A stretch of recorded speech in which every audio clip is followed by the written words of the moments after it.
Hello all, welcome to LTX classes. Let's start with our daily MCQ session. Let's look at the question number 1. Consider the following statements regarding AIM. Here AIM means Atal Innovation Mission. Okay, the option number 1, AIM is Government of India's flagship initiative to promote a culture of innovation and entrepreneurship in the country. Second option, ARIIA, Atal Ranking of Institutions on Innovation Achievements, focuses on quality of innovation and tries to measure the real impact created by these innovations nationally and internationally. So, what would be the correct answer? Here, the correct answer is C, both.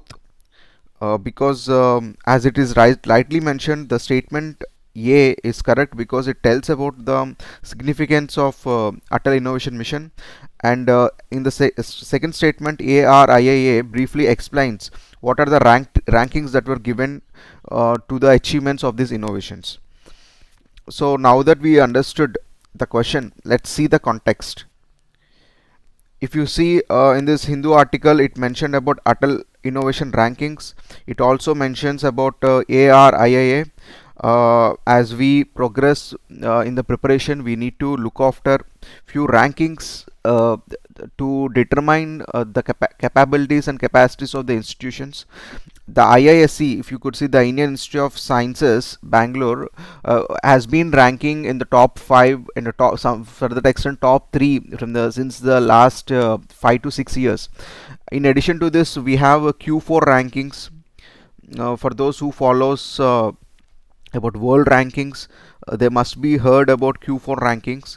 There also the Q4 rankings also given worldwide for all the universities and colleges. There also most of our IITs, IIMs and IIScs are also registered as not in the top 100 but somewhere around the top 200, 250 they were registered. It tells us the credit system, it tells us the capability approach that the institutions are bringing up to make the semesters better, to bring up innovations in the minds of the students. Okay, now with this let's move to the next question. Consider the following statements with reference to A and B. Atmanirbhar Bharat.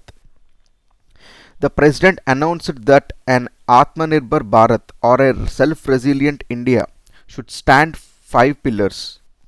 Okay, the 5 pillars are economy, infrastructure, 21st century technology driven arrangements, supply, vibrant demography. The package emphasizes on land, labor, liquidity and loss. What would be the correct answer? Here the correct answer is C, 1 and 3. Because yes, the statement first is correct because it deals about the 5 pillars as mentioned in A and B. But if you could see, the 5 pillars, it doesn't include supply, it includes demand. These are the 5 pillars. It might come handy for you to pick up any prelims question or to write any mains answer. You can directly mention whenever you write something about Atmanirbhar Bharat, you can give actually these 3 statements as an introduction. It also works like that. So the third statement is also correct. It emphasizes definitely on land, labor, liquidity, and loss. And along with that, this Atmanirbhar Bharat, it's a 20 lakh crore package. It's which means it's almost around 10% of the GDP. And several reforms are announced to make India a self-reliant economy, just to mitigate the negative efforts in the future. Some of the reforms I just want to mention in Atmanirbhar package are like you can say the supply chain reforms and rational taxation, simple and clear laws,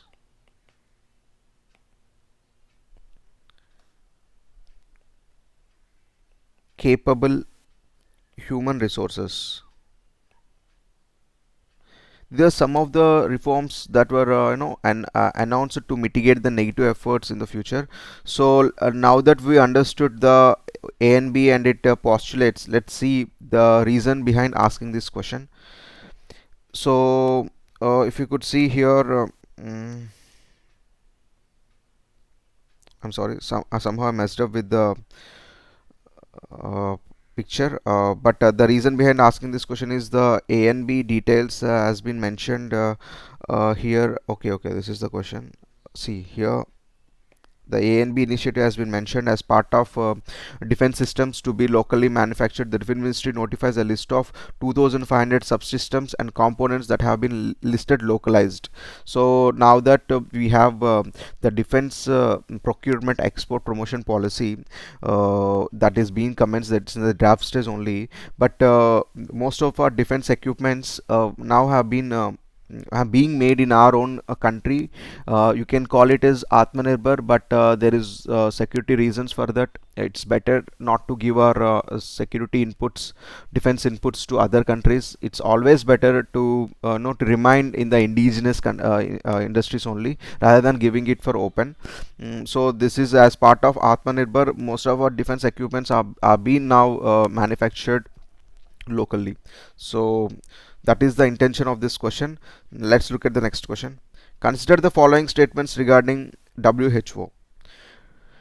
Option number 1: WHO, the United Nations Specialized Agency for Health, was founded in 1948. Okay. Its headquarters are situated in Geneva, Switzerland, and 194 member countries, and have 6 regional offices. So what would be the correct answer? Here the correct answer is C, both. Yes, both the statements are correct. The question majorly focused on the origin of the WTO and its significance. We all know it. During that time there has been a food crisis. There has been a health crisis in our in the whole world. That what made the organizations, the countries to come together and form WHO. As we all know, WHO is an intergovernmental organization. It works in collaboration with the member countries. We have 94 member countries as of now. And the usually it's through the health ministries comes together and they work together in the WTO. If I could recall correctly, during last year, our former health minister Harshavardhan is also in WHO, and he's been addressing the health crisis. He's been giving guidelines for the other countries how to tackle the COVID protocol norms and everything. So that's all about WHO, and let's see the question. Here the question: WHO warns about COVID-19 tsunami overwhelming health systems. The situation is very bigger now. The cases have been rising all over the world. So that is one of the this is one of the article. As a precautionary measure, it's warning the countries to improve their health systems. If you could see, it is mentioned 194 countries, so which made us to ask this question. So whenever you come across this kind of global bodies, definitely have a track of their objectives, their organization, their structure and everything. Okay. Now then, let's look at the next question. The next question is: consider the following statements regarding NPAs. NPAs, as we all know, it's non-performing assets. The option number 1: NPAs is a loan or advance wherein interest or installments of principal remain overdue for a period of 90 days. The second option: IBC's aim is to tackle NPAs. Here IBC is IBC is Insolvency and Bankruptcy Code. There are some reforms along with IBC. You can call it asset reconstruction companies, recently the bad banks and everything. The objective is to tackle the NPAs only. So here the correct answer would be C, both. As it's rightly mentioned about NPS, anything it's a loan and advance. If it remains overdue for a period of 90 days, it becomes NPA. You can, there are some other aspects also along with NPA. If it's we have a concept called substandard assets, we have doubtful assets, we have loss assets also.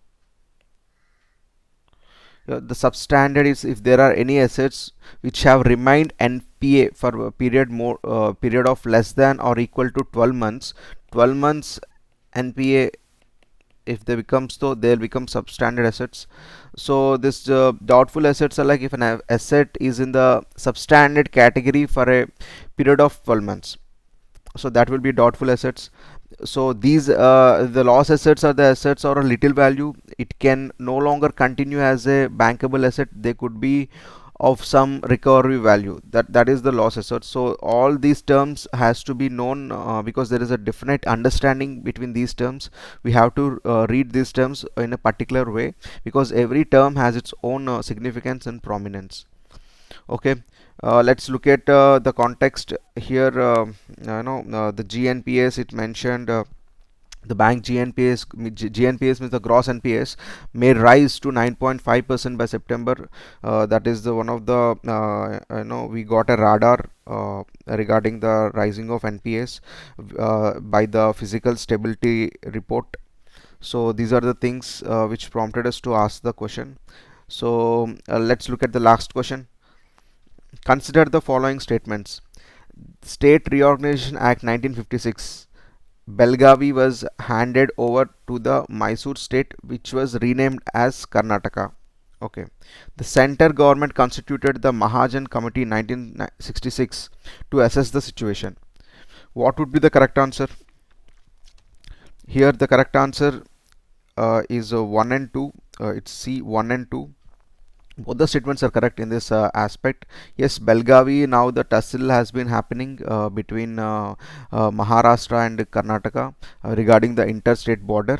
Let's see the context. This is the same thing. The Belgavi dispute has been mentioned in the Hindu. It's between Karnataka and Maharashtra, which has been making the news again. Actually, the Belgavi issue, it's an interstate border dispute between Karnataka and Maharashtra, erupted been since many years. In if you could see in 1957, they were unhappy regarding the demarcation of the boundaries between both the states. They set up a committee called Mahajan Committee. It's a Mahajan Commission. The report, in 1966.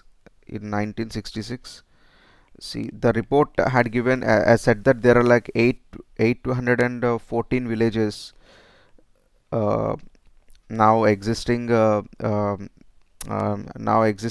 there are some 264 villages. Out of eight actually Belgavi is situated in Karnataka. 814 villages situated in Karnataka. Okay, it rests in Belgavi.